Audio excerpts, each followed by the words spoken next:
y 3. Hoy vamos a ver en el párrafo 4 y 5, con la ayuda del Señor, si nos da tiempo, las consecuencias, el pecado original y sus frutos. Leámoslo, hermanos, el párrafo 4 y el párrafo 5. De esta corrupción original, por la cual estamos completamente indispuestos, incapacitados y opuestos a todo bien y enteramente inclinados a todo mal, proceden en sí todas las transgresiones. Párrafo 5. La corrupción de la naturaleza permanece durante esta vida en los que son regenerados. Y aunque aquella sea perdonada y mortificada por medio de Cristo, ella misma y sus primeros impulsos son verdadera y propiamente pecado. Al llegar a los párrafos 4 y 5 del capítulo 6 de la Confesión Bautista de Fe de Londres de 1689, nos encontramos, hermanos, una doctrina profundamente humillante para el ego humano. Por eso muchos no la aceptan, porque esto humilla al ser humano. El asunto es que nos humilla, pero también es necesaria. Es necesaria, ¿verdad? Es como ir al médico y que usted se sienta muy enfermo y el médico te dé un diagnóstico horrible. Y no nos gusta, porque ciertamente nos sentimos humillados, como que mi cuerpo tiene un tumor, un cáncer terminal. Pero es necesario escuchar que tenemos esa enfermedad para atacar la raíz y hacer algo al respecto. ¿Y por qué humilla esto? Porque, hermanos, seamos sinceros y honestos al juzgar a esta generación y todas las generaciones. Pero esta, sobre todo, que ya lleva siglos de iglesia y muchos que están pensando que hacen iglesia, pero no son iglesia o están alejándose de la verdadera iglesia y hasta, como dice la confesión de fe, se están volviendo sinagoga de Satanás. Ellos están redefiniendo el pecado, ¿verdad? Están redefiniéndolo. No sé si usted ha escuchado cómo ya no usan la palabra pecado, sino otros, ni siquiera sustantivos, otros significados, palabras con otros significados, ¿verdad? Minimizan la corrupción humana. ¿Y qué es lo que está pasando al hacer esto? Están exaltando la moral del hombre. Nuestra confesión nos va a llevar nuevamente a las Escrituras para enseñarnos que el pecado no es meramente algo que nosotros hacemos. El pecado no es meramente algo que nosotros hacemos. El pecado es algo que nosotros somos por naturaleza en Adán. No es lo que hacemos, es lo que ya somos por naturaleza en Adán.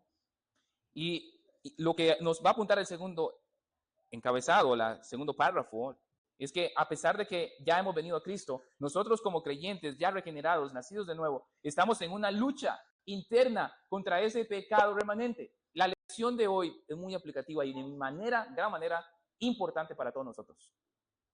Y yo no me eximo. Para todos nosotros, en gran manera importante.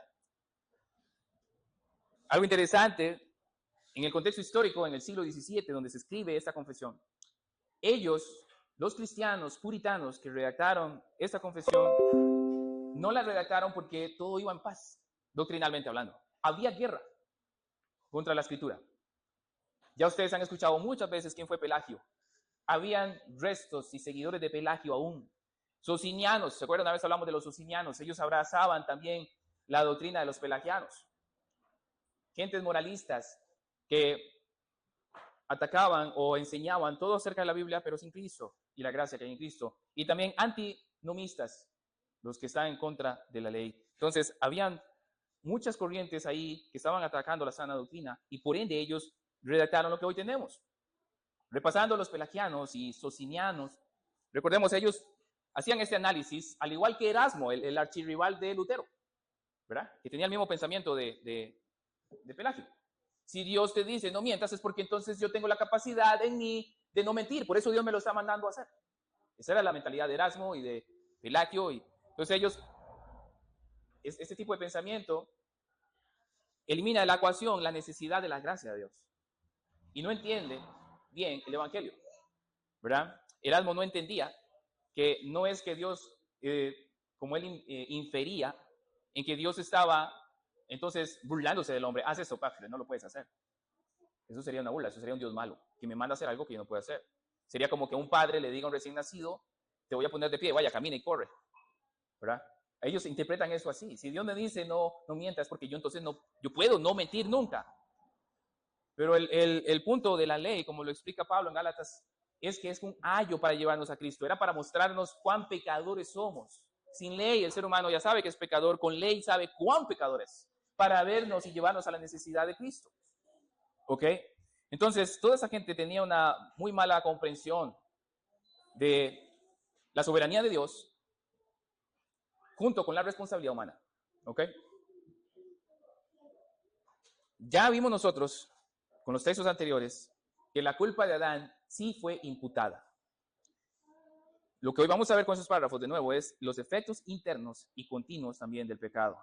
Ya hemos visto que no solamente entonces somos culpables en Adán, también vamos a ver que somos profundamente corruptos por naturaleza. Veamos entonces el primer encabezado de la lección de hoy, el pecado original y sus frutos, la corrupción original. La confesión dice, de esta corrupción original, ¿cuál corrupción original? El pecado de Adán y Eva. Bueno, de Adán, ¿verdad? De nuestros padres, que es transmitido por generación ordinaria. ¿Ok? De ese pecado se nos es imputado, ya eso lo vimos. Por lo cual, de ese pecado original, por lo cual estamos completamente, o sea, totalmente indispuestos, incapacitados y opuestos a todo bien y enteramente inclinados a todo mal. O sea, esto deja al hombre totalmente en bancarrota para alcanzar algún favor para con Dios. Notemos que no está hablando de actos externos. O sea, ellos están confesando que se habla de una raíz, una fuente, y es una condición interna. Yo me pasé leyendo a Samuel Waldron y a Renihan, con los comentarios que tengo, y Samuel Waldron dice de esos párrafos, pecamos porque somos básicamente malos. ¿Por qué pecamos? No es porque soy imperfecto, más que imperfecto. Somos malos por naturaleza. Somos malos.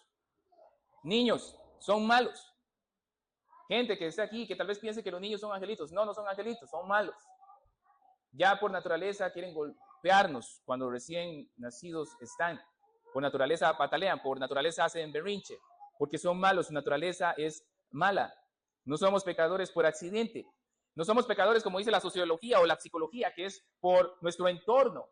Depende de donde usted creció, en ese entorno, así va a ser. Todo ese entorno influencia la conducta.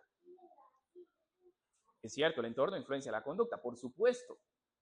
No es lo mismo un hijo de un presidente que un hijo de un ciudadano común y corriente, como usted y como yo.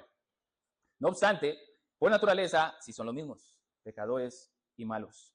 Pero la psicología y muchas corrientes que se meten a la iglesia por no saber de esta realidad que Dios nos enseña, estamos viendo la antropología. Eso es antropología, ¿verdad? Cómo Dios ve al hombre. Nosotros con la confesión de fe estudiamos a Dios y vemos cuán glorioso es Dios, pero ahora aquí nos toca ver quiénes somos nosotros. La psicología, hermanos, enseña eso, que todo está en el ambiente social. Entonces, cuando alguien va a consultar con un psicólogo, el psicólogo va a hacer preguntas para llevarte a la infancia, porque hay algo que pasó en la infancia y por eso hoy estás lidiando con esas fobias, esos miedos, estas inseguridades y bla, bla, bla, bla, bla. Entonces tienes que ir ahí y perdonar y resolver y entender el hoy, ir al pasado. La Biblia va más allá.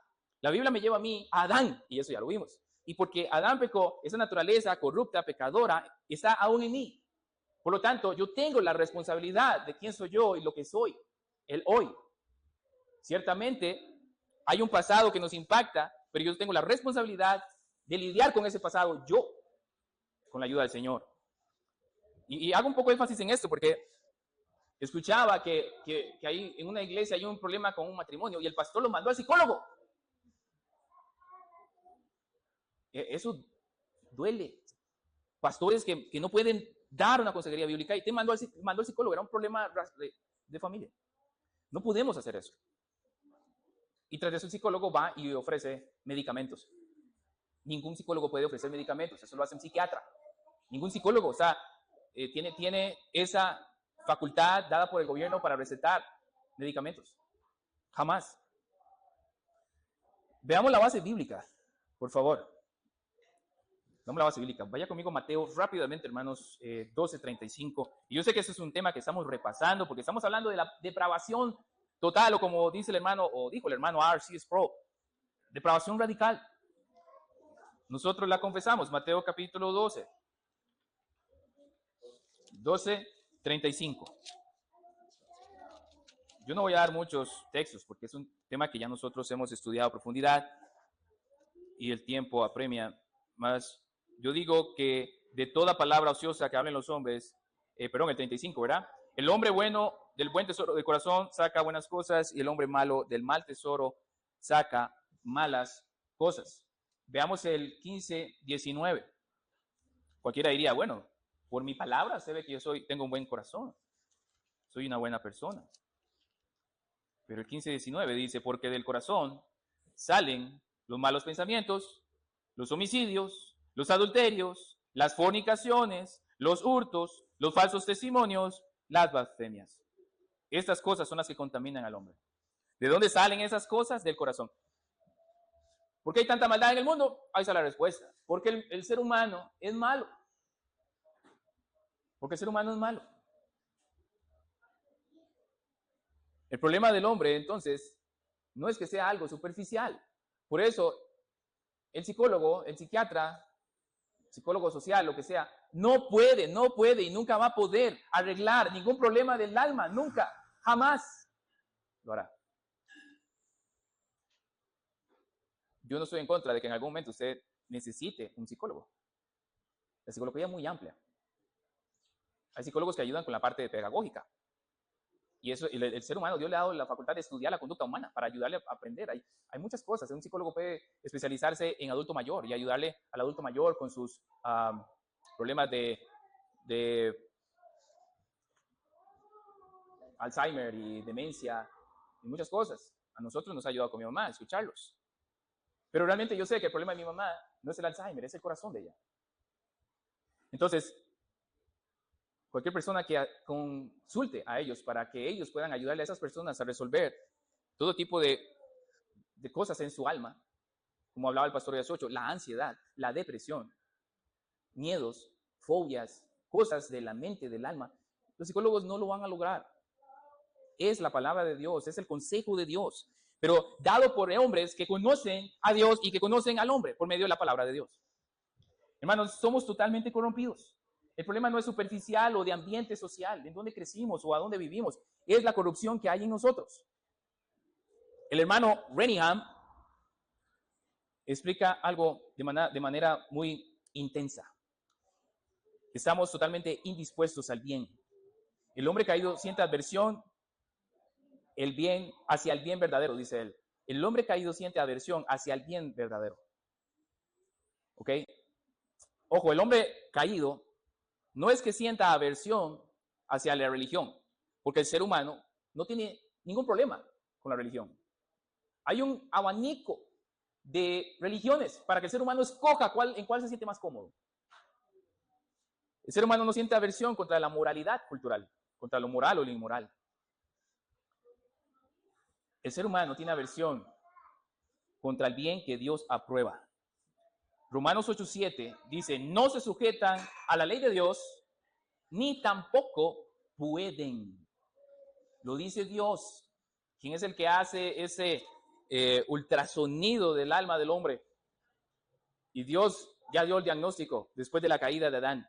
El hombre entonces ya no puede sujetarse a la ley de Dios. Están totalmente incapacitados. Por eso el lenguaje de la confesión, hermanos, ellos están atacando el pelagianismo. Están atacando a los socinianos, al semipelagianismo. Toda doctrina que defienda el libre albedrío autónomo debe ser corregida, atacada. No a la persona, ¿verdad? Como tal, no a la denominación como tal, pero sí la doctrina como tal. Está mal, esa doctrina está mal. El ser humano, para obedecer, buscar, someterse a Dios, amarlo, maravillarse, venir a Él en arrepentimiento y fe, para eso el ser humano no tiene voluntad autónoma. Su voluntad está esclavizada al pecado. Todo aquel que hace pecado es esclavo del pecado. Dijo Jesucristo. No lo dijo yo, ni el pastor Diego, ni Juan Calvino. Lo dijo el mismo Jesucristo. Renningham dice que ese capítulo lo podemos conectar con el capítulo 10, porque ahí en el hombre se ve claramente que el hombre no puede venir a Dios, no puede cooperar con la gracia y no puede reducir o producir vida espiritual. San Juan 6:44, verso que nosotros amamos, y yo sé que el texto favorito del pastor Diego es ese. Jesús dijo, nadie puede venir a mí, nadie puede venir a mí. Los provisionistas dicen en disque defensa de ese texto, que está hablando de los judíos. Eso, en el contexto está refiriéndose a los judíos. Podría ser un argumento, pero ese argumento no es suficiente. Porque en todo el consejo bíblico, cuando tú entiendes la caída en Adán, ese texto se le aplica a toda la humanidad. Nadie puede venir a Cristo. Y lo refutamos ya con Romanos 8:7. No se sujetan a la ley de Dios ni tampoco pueden. El ser humano no tiene la capacidad de ser salvo por obras. No tiene la capacidad intrínseca en ellos de creer para vida eterna y arrepentirse para vida eterna porque aman el pecado. Están totalmente opuestos a todo bien, a todo bien. Esa es la mente natural del hombre. Resiste la verdad, ama las tinieblas y se opone a Dios. Romanos 3:10-12. Por cuanto no hay justo, no hay ni aun uno, no hay quien entienda, no hay quien busque a Dios. Lo mismo que dijo Jesús. Nadie puede venir a mí. Nadie. Enteramente inclinado a todo mal. El pecado no solo nos deformó, sino que inclinó nuestros afectos hacia el mal. Brenningham dice, el pecado se convierte en nuestro mayor anhelo. Ese es el anhelo del hombre, del ser humano. Hermanos, sí, y vea, yo insisto mucho, iglesia, en que cuando alguien quiere ser miembro de esta iglesia, ¿verdad? Un filtro que hasta el momento no falla, es que esas personas se quieran sujetar a la ley de Dios.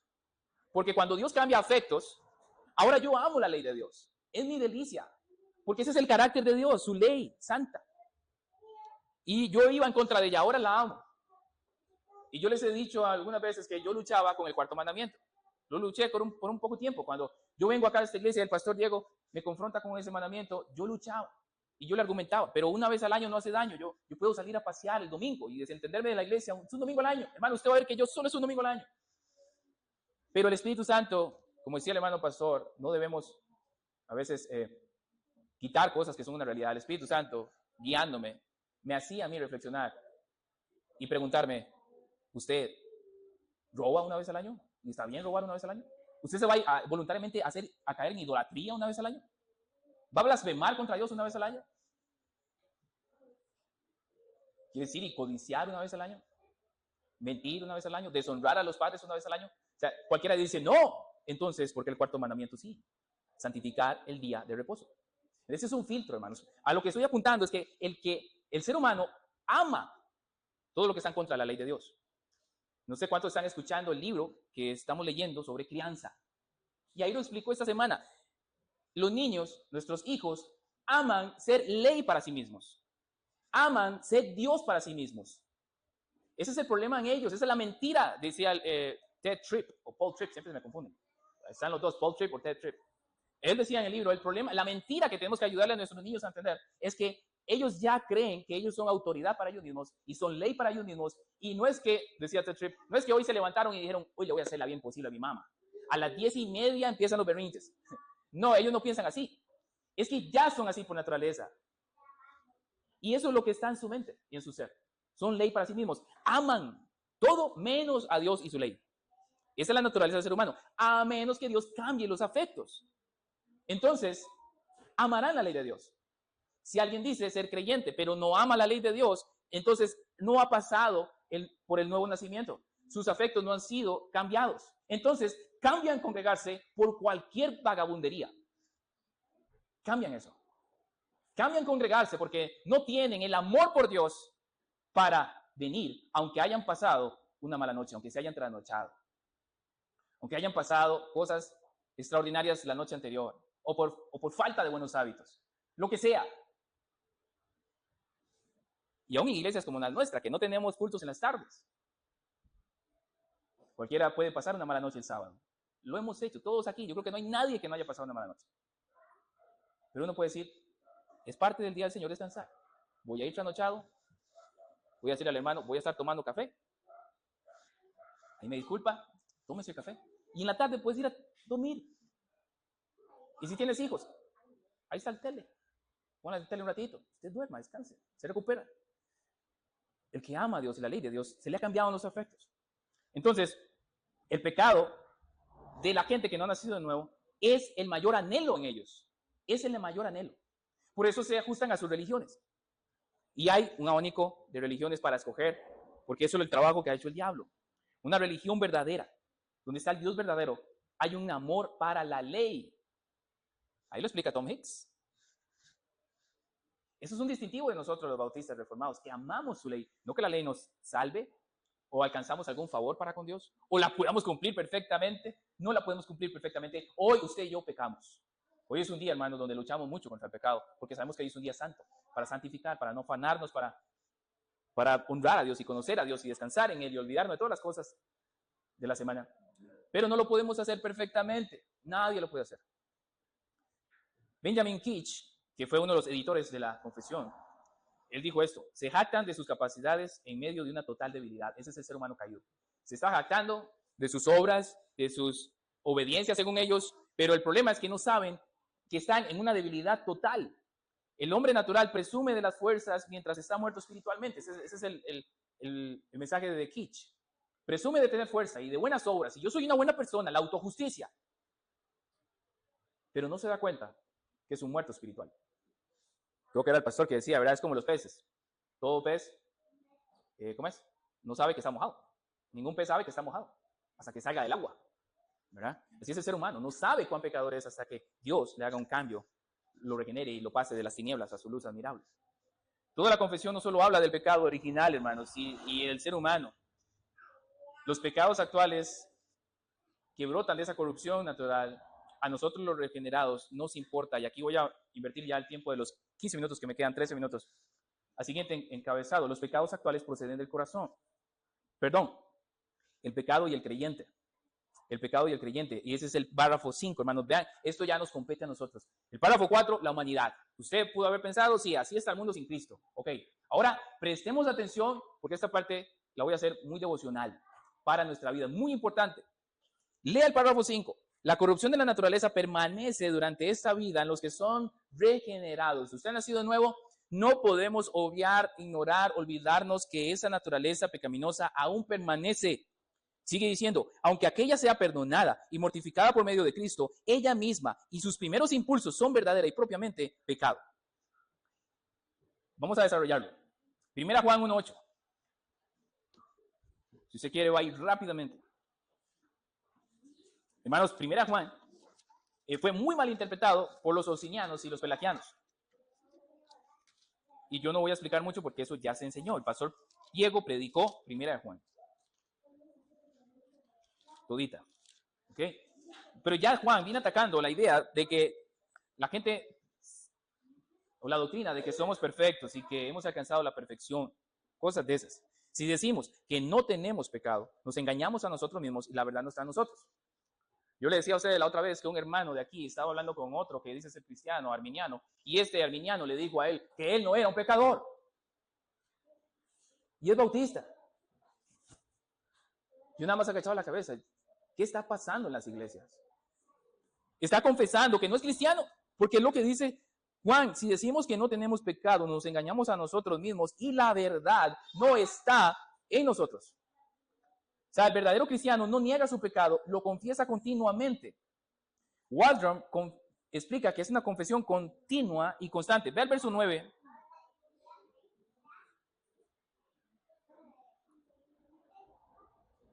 Pero es del capítulo 3.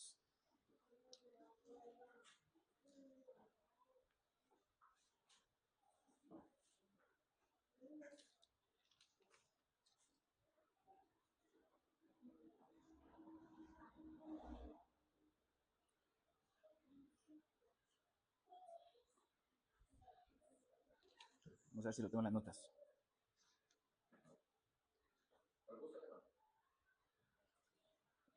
Es el 9. ¿Ah? Sí.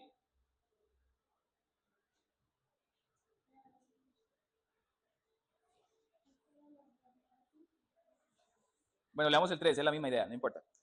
Todo aquel que tiene esta esperanza en Él se purifica a sí mismo, así como Él es uno. Se purifica a sí mismo.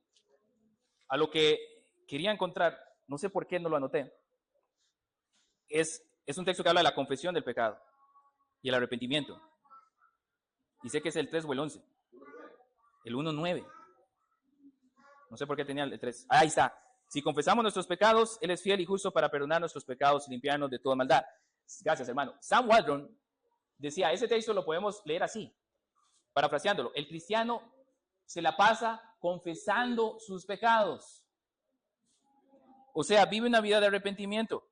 Y Cristo, de igual manera, se la pasa limpiándonos de nuestros pecados. ¿Cuál es la idea, hermanos, de que quiero transmitir o que la confesión de fe transmite?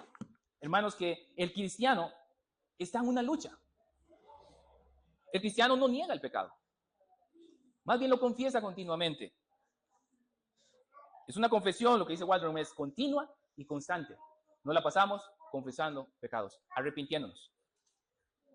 Y si usted no vive una vida así, si en la semana usted no le ha confesado un pecado a su esposa o a sus hijos, o a su esposo o a sus papás, si somos cristianos, hijos y vivimos aún como los papás, y no hemos confesado nuestros pecados, hay un pecado muy grave ahí, hermanos, y yo lo tengo y lidio con él. Se llama orgullo. El orgullo no quiere que confesemos nuestro pecado. El Espíritu Santo nos dice, pecaste, confesalo, pedí perdón. Y la carne dice, no. A mí me pasa mucho. ¿Se identifica conmigo? Esa es nuestra carne, hermanos. El pecado remanente. Véalo como lo expresa la confesión de fe. La corrupción de la naturaleza permanece en nuestra vida. Hermanos, no podemos ignorar que hay un pecado remanente. Aunque seamos regenerados, estamos en una lucha. Aún gemimos y debemos mortificar el pecado. Pablo dijo en Romanos 7:18, en mí no mora el bien. En Gálatas 5:17, Pablo dijo, la carne lucha contra el espíritu. Debemos mortificar el pecado. Aquí entra la parte todavía más devocional de esto, hermanos. Tenemos que mortificar el pecado. Mortificación es matar ese pecado, matar esas pasiones.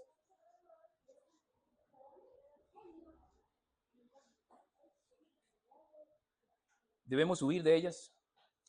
Vea un ejemplo, Proverbios 5:8. Por cuestión de tiempo, hermanos, no voy a compartir todos los textos. Pero este es muy ilustrativo. Y la mayoría aquí somos hombres, así que apliquémoslos, hermanos. 5:8, Proverbios 5:8. Aleja de ella tu camino. Es Salomón diciéndole a su hijo que se aleje de esa mujer que no es para él cristiana. No te acerques a la puerta de su casa. Hay que huir de las ocasiones para el pecado. Nosotros tenemos, hermanos, confesamos que ese pecado remanente en nosotros es peligroso. Es peligroso. Hay que mortificarlo. Dice la confesión de fe por medio de Cristo. Vea lo último. Ella misma y sus primeros impulsos son verdadera y propiamente pecado. Hermanos, no podemos coquetear con la tentación. No podemos coquetear con el pecado. Esa es la idea de Proverbios 5:8. Proverbios 5:8, Pablo le está diciendo a su hijo, aleja de ella tu camino, no te acerques a la puerta de su casa. Ya conoces a esa mujer, sabes que no es cristiana, sabes que no hay una relación lícita con esa mujer. Es una tentación. No se acerquen ni a la puerta de su casa. ¿Ya? Hay que resistir el impulso que sale de nuestro cuerpo hacia el pecado, pero también huir de ocasiones para pecado. Lo que Salomón está diciendo es, no te metas en la boca del león. Sabes que te va a comer, ni te metas ahí. Hay otros pasajes donde en el Antiguo Testamento donde Dios prohíbe que las personas tengan dos tipos de pesas en sus bolsas. No es pecado que las personas, obviamente así se cobraba y se pagaba por las balanzas, ¿verdad? Entonces, no era pecado en sí mismo andar dos tipos de balanzas en las bolsas. El pecado o el problema era que tú ibas a ser tentado en usarlas para defraudar, para enriquecerte ilícitamente. Entonces Dios dice, ni siquiera las tengan en su casa, no anden en las bolsas. Porque Dios le dijo al pueblo de Israel que no viera ni imitara las costumbres de las naciones paganas, ni siquiera nombrar a sus dioses, es por lo mismo. Porque estamos propicios a caer. Nuestra naturaleza está ahí, hermanos, ya empujándonos. Si yo sé que mi naturaleza pecaminosa me lleva a un barranco, ¿cómo yo voy a ir a arrimarme a la orilla? Eso es una mentira de Satanás. Tenemos una lucha. Debemos mortificar esos impulsos. Los primeros impulsos del pecado. Veamos Santiago 4:7. Una vez lo hablamos, pero repasémoslo, no importa.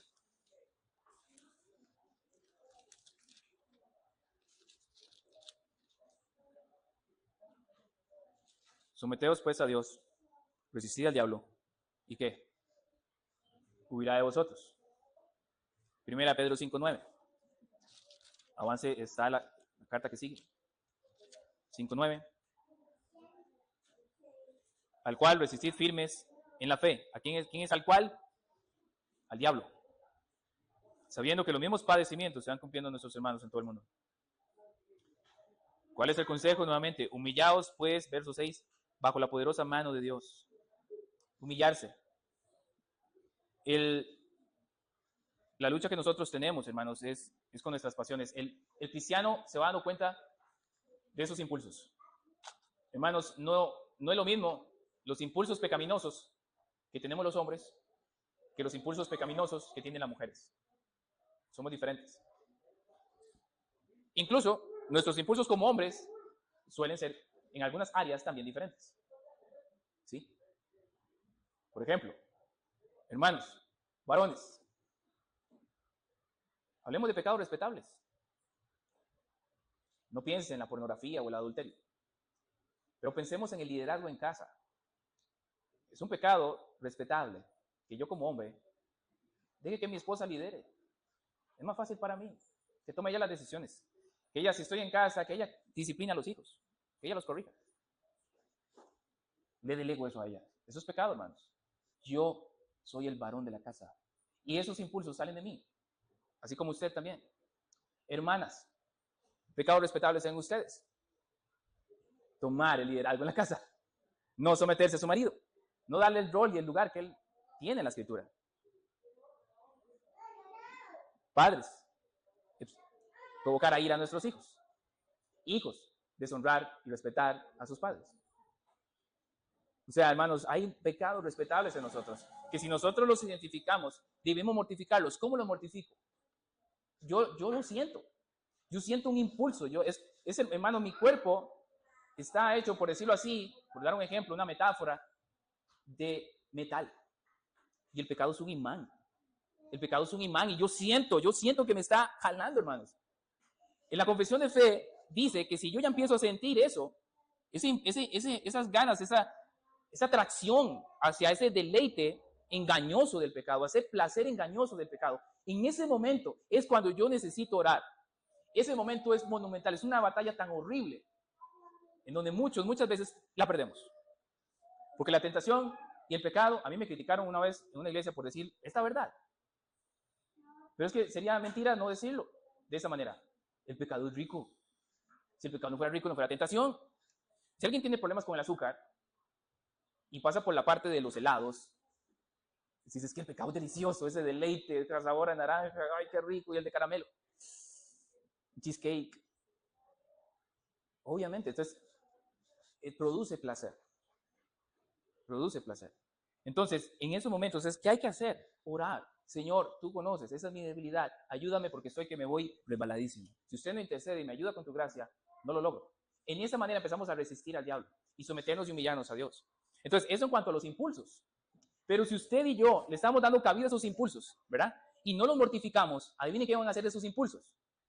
Ahora camino hacia allá, ahora corro hacia allá. Esa es la idea de Proverbios 5:8. Ni siquiera pases por esa casa donde está ella. No te arrimes a esa casa donde está ella. Aléjate de ella. Hermanos, es una mentira del diablo que yo voy a hacer. Yo voy a ir a meterme a donde está el pecado para que la gracia de Dios abunde en mí. Mentira, Satanás. Vas a caer redonditico. Vas a caer. Eso es lo que aprendemos de esa lección tan linda. En todo. Hablemos de pecados respetables. Uno que nos cuesta mucho, a mí me cuesta mucho, es la parte de la economía. Yo no me mido, a mí me gustaría comprar cosas. Mi carne, si yo no la mortifico, podría tender a ser un consumidor compulsivo, ¿verdad? Para mi beneficio, mi esposa me ayuda con las cuentas. Ella monitorea, ¿verdad? Y eso ha sido mucha bendición. Si yo no tuviera esposa, hermanos, mi vida económica sería un caos, de repente. Son pecados respetables, hermanos, que tenemos que mortificar. Sam Waldron dice, no todo amor propio es pecaminoso. Y eso él lo dice porque San Agustín de Hipona dijo que el pecado de Adán fue el amor propio. Entonces San Waldron aclara que eso es verdad, pero Agustín de Hipona se queda un poquito corto, porque Dios me manda a tener amor propio. Porque, por ejemplo, él dice que yo debo amar al prójimo como a mí mismo. También dice que el que ama a su esposa y la cuida de ella, se ama a sí mismo. Entonces, No es que yo tengo que carecer de amor por algunas cosas o por mí mismo, yo tengo que tener un amor propio. Y dentro de ese amor propio es amor por la ley de Dios y la santidad de Dios, porque ahí me estoy llamando también a mí mismo. Entonces puedo amar al prójimo como a mí mismo y a mi familia como a mí mismo, a mi esposa como a mí mismo. Hermanos, voy a dejarlo ahí, se me fue el tiempo. Pero esos son los dos puntos que tenemos que recordar. Sabemos de la depravación total, podemos enseñarla a todos aquí y sabemos, tenemos eso muy presente, pero no nos olvidemos que el pecado mora en nosotros aún y hay que mortificarlo. Este párrafo, hermano, humilla al ser humano, pero también nos protege del orgullo, de creernos perfectos o el perfeccionismo, del moralismo y del autoengaño. Tengamos cuidado, hermanos. Yo creo que una de las herramientas o estrategias de Satanás más útiles, más eficaces, es el autoengaño. Es creer que yo ando bien, que si me acerco a Dios, no hay ningún pecado que confesar. Cuidado, porque podría estar yo siendo víctima de esa estrategia de él y él sutilmente me ha puesto en un autoengaño. Y eso pasa con el cristiano. Cuando ya el cristiano se fortalece y ya no cae y ha mortificado pecados pasados, ¿verdad? Ahora sí, hablemos de cosas pecaminosas, el baile, el chisme, el alcohol, el alcoholismo, pornografía. Dice, estoy fortalecido. Amén, gloria a Dios. Eso es de cristianos. Pero cuidado, porque hay pecados respetables. Y ahí es donde Satanás empieza a engañarnos. Y estamos en un autoengaño. Roguemos a Dios con un corazón humilde, que nos ayude a confesar nuestros pecados. Que nos ayude a ver si hay negligencia en mí. Es un pecado respetable. Mi negligencia para con Dios, para con su palabra. Mi negligencia porque no tengo un tiempo para orar, para leer la palabra. Pecados respetables. La indiferencia. Falta de amor. Falta de evangelismo. Falta de compromiso con la iglesia local. Muchas cosas, hermanos. Hay que mortificarlas, hay que hacer autoanálisis y en oración, Señor, como vimos un día en el Salmo de David, ayúdame aún aquellos pecados que me son ocultos. Dice Romanos 8:13, leámoslo ya para terminar. Romanos 8:13.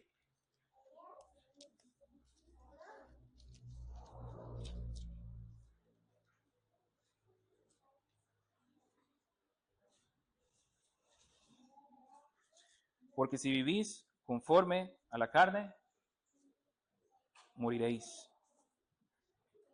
Aquí está la clave para mortificar el pecado. Mas si por el Espíritu hacéis morir las obras de la carne, viviréis. Viviréis. En resumen, hermanos, pecamos porque somos pecadores. El pecado externo nace de una corrupción interna. El creyente verdadero no niega su pecado, hemos visto que más bien lo combate. Y la gracia no elimina inmediatamente la lucha, pero sí nos garantiza, hermanos, la victoria final y en eso hay consuelo grandioso. El cristiano maduro no solo huye del pecado consumado, sino también de sus primeros impulsos. Si usted se va con esa premisa y esa meta, amén. Huyamos de esos primeros impulsos. Si huimos de los primeros impulsos, no vamos a consumar el pecado. Hermanos, y nada más para terminar, porque yo sé que somos una iglesia que nos gusta leer, escribir. Hermanos, recientemente yo me di cuenta de una persona, otra lamentablemente, que está en un ministerio de impacto mundial y cayó en un pecado muy feo, del cual él había escrito libros en contra. Y me pongo a revisar el currículum de él y tiene bastante ministerio extra pastoral, ¿verdad? Entonces yo meditaba para mí mismo, ¿por qué personas que se vuelven famosas escriben libros? ¿Por qué caen así? Respuesta, tengamos cuidado porque no estamos mortificando el pecado. Nos entretenemos en hacer teología, en escribir, documentar, leer, pero estamos olvidándonos de la comunión con nuestro Señor y de quién somos nosotros y de mortificar esos pecados. Tengamos cuidado. Acerquémonos a Dios sabiendo quién es Él y quién somos nosotros. Mortificar el pecado no es una opción. No es una opción. O lo hacemos o la carne nos puede llevar incluso a la muerte. ¿Okay? Vamos a orar. Señor,